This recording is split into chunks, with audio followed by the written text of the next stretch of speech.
आज का टॉपिक है पोस्ट मौर्यन पीरियड। ठीक है, मौर्य डायनेस्टी हमने पढ़ी थी, फिर उसके बाद बुद्धिज्म और जैनिज्म कंप्लीट कर लिया था। पोस्ट मौर्यन पीरियड इंपॉर्टेंट है।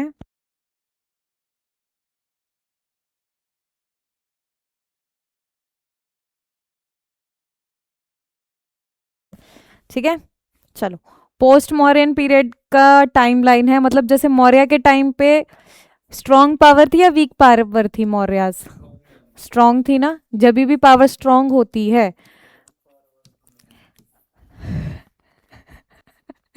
जब भी पावर स्ट्रॉन्ग होती है, एम्पायर सेंट्रलाइज होता है या फिर फ्रेगमेंटेड होता है? सेंट्रलाइज। ठीक है, तो मौर्य पीरियड कैसा टाइम था? एक सेंट्रलाइज्ड टाइम था। लेकिन जैसे जैसे पावर डिक्लाइन होती गई, वीक रूलर्स आते गए, ये सेंट्रलाइज्ड पावर में हमें क्या देखने को मिला? डिवीजन।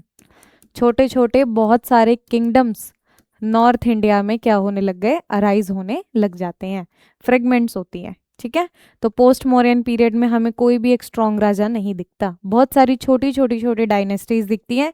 कभी कोई डायनेस्टी ज़्यादा पावरफुल बन के आ जाती है, कभी कोई और। ठीक है, तो इंट्रोडक्शन पे आए तो इंट्रोडक्शन में देखो, सबसे पहले मौर्यन पीरियड के डिक्लाइन के बाद हमें डिसेंट्रलाइज्ड एम्पायर देखने को मिलता है, पॉलिटिकल फ्रेगमेंटेशंस होते हैं। लिखो पॉइंटर्स। इंट्रोडक्शन, पोस्ट मौर्यन का introduction. Political fragmentation.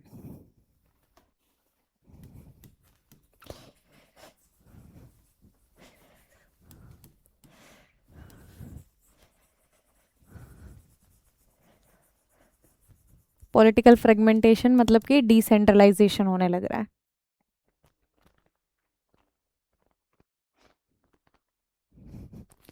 Several regional kingdoms आ जाते हैं।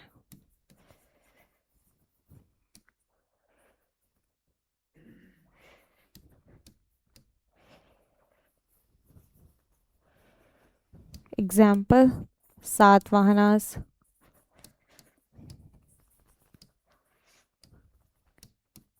कान्वास, Indo Greeks etcetera.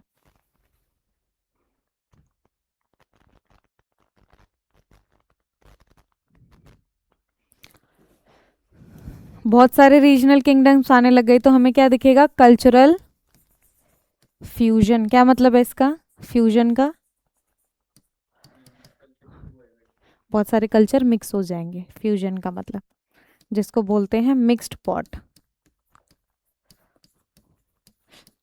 Example, Greek culture.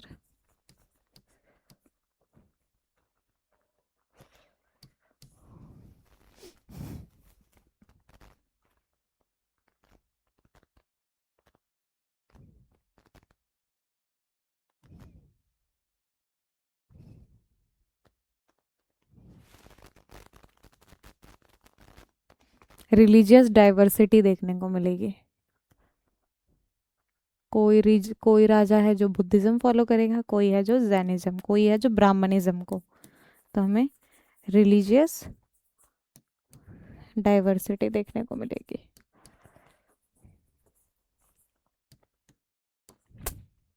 ठीक है,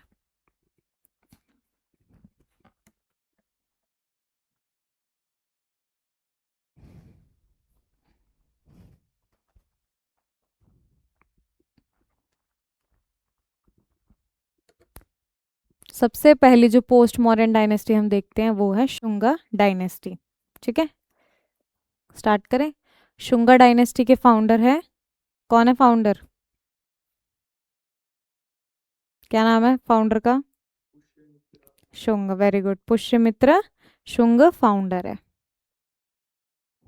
लिखो फाउंडर का नाम।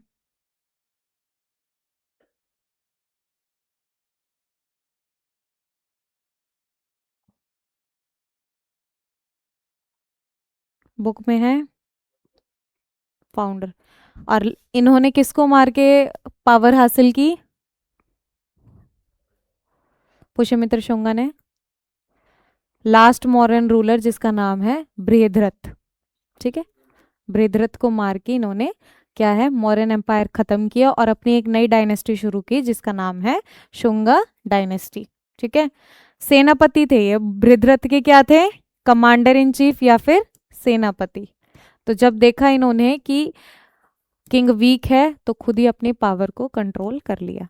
तो क्वेश्चन आ जाए, बृहद्रथ के टाइम पे सेनापति या कमांडर इन चीफ कौन था? पुष्यमित्र शुंग है। ठीक है, चलो आगे लिखो। शुरू में इनकी कैपिटल पाटलिपुत्र थी, लेकिन बाद में इन्होंने कैपिटल को विदिशा शिफ्ट कर लिया था। Patanjali was contemporary of Pushyamitra. Patanjali पढ़ा था ना हमने, टेक्स्ट पढ़े थे, कौन से डोमेन से रिलेटेड है?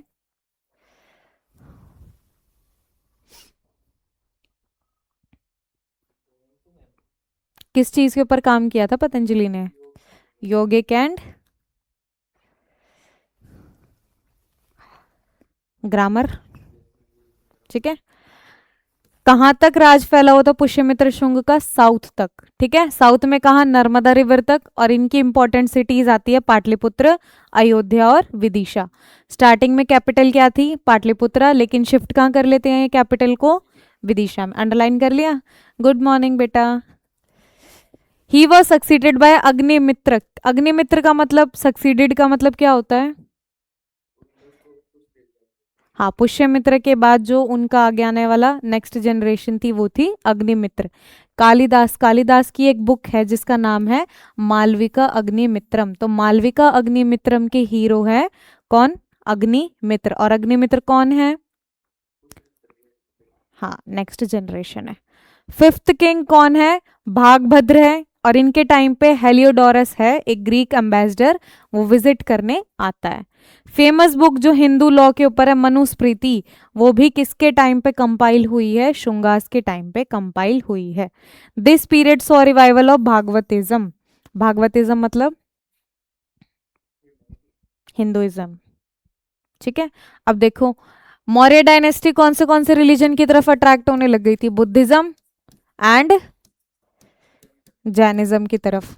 तो इस टाइम पे जो दूसरा वाला रिलीजन है, कौन सा वाला? ब्राह्मणिज्म, वो धीरे धीरे डिक्लाइन होने लग गया था, है ना। तो ये दोनों रिलीजन जब प्रॉस्पेरिटी पे आ रहे हैं तो अदर रिलीजन है ये डिक्लाइन हो रहा है।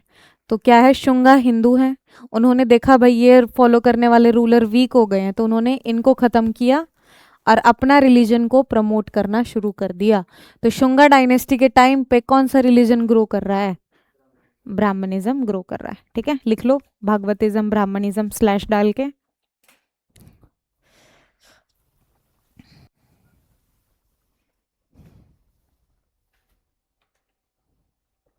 पुष्यमित्र शुंग कौन से वो यज्ञ बताए थे जिसमें घोड़े को ऐसे घुमाते हैं?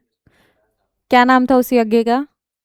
हाँ, पुष्यमित्र शुंग फेमस है क्योंकि उसने क्या है? 2 अश्वमेध यज्ञ करवाए हैं। लिखो, 2 अश्वमेध यज्ञ was conducted during the time of Pushyamitra Shunga. और ये बात हमें अयोध्या के एक इंस्क्रिप्शन से पता चलती है।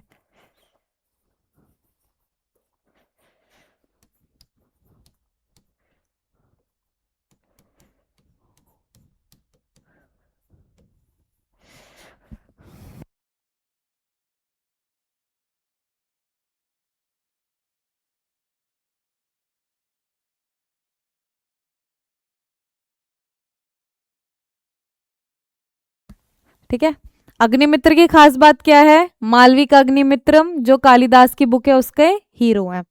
नेक्स्ट किंग है भागभद्र। भागभद्र के टाइम पे क्या फेमस चीज हुई है? ग्रीक एम्बेसडर हेलियोडोरस उनके टाइम पे विजिट करते हैं। और अगला जो लास्ट हमें देखने को मिलेगा इंपॉर्टेंट, वो है देवभूति। कौन है लास्ट इंपॉर्टेंट? इससे अच्छा तो ना मैं उंगली से ही लिख लूं अपने।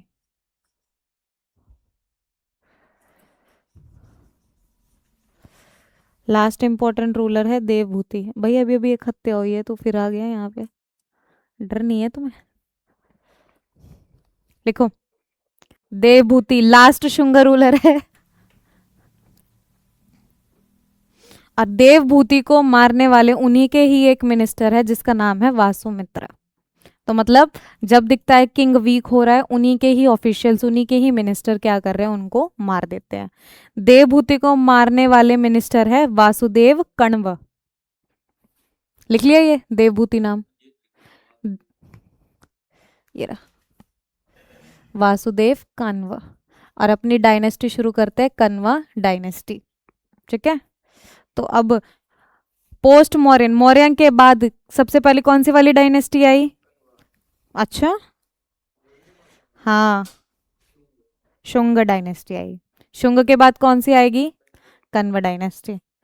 पतंजलि के बारे में स्टार मार्क करके लिख लो। Patanjali famous grammarian, Patanjali famous grammarian, और इनकी बुक का नाम है महाभाष्य। पतंजलि ग्रामेरियन है और बुक का नाम है महाभाष्य। संस्कृत ग्रामर के ऊपर काम किया है पतंजलि ने। ठीक है, महाभाष्य। जब भी हमें भागवतिज्म का रिवाइवल देखने को मिलेगा, कौन सी लैंग्वेज होगी जो पावर में आएगी? नहीं, संस्कृत। तो इस टाइम पे हमें भागवतिज्म का रिवाइवल देखने को मिल रहा है, साथ में संस्कृत लैंग्वेज भी इंपॉर्टेंट बन जाती है। उनके टाइम पे कौन सी लैंग्वेज होती है जैनिज्म बुद्धिज्म के टाइम पे? प्राकृत और पाली। तो प्राकृत पाली अपनी इंपॉर्टेंस खो देंगे और संस्कृत लैंग्वेज ज्यादा इंपॉर्टेंट बन जाती है।